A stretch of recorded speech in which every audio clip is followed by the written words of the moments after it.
Lumipas ang mga taon, at ang dating dampang puno ng pait at usok ng bisyo ay naging isang tahanang puno ng liwanag at pag-asa.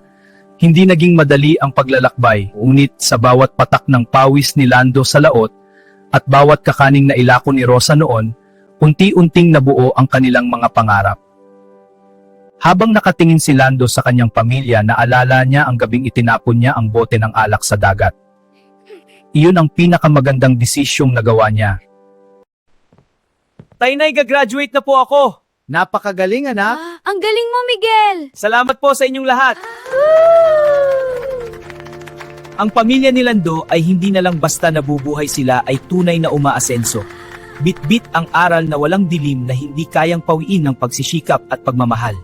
Ang kwento nila Lando at Rosa ay tungkol sa pag-ibig na nagpapatawad, pagsisikap na nagtatagumpay, at pagbabagong nagbibigay buhay.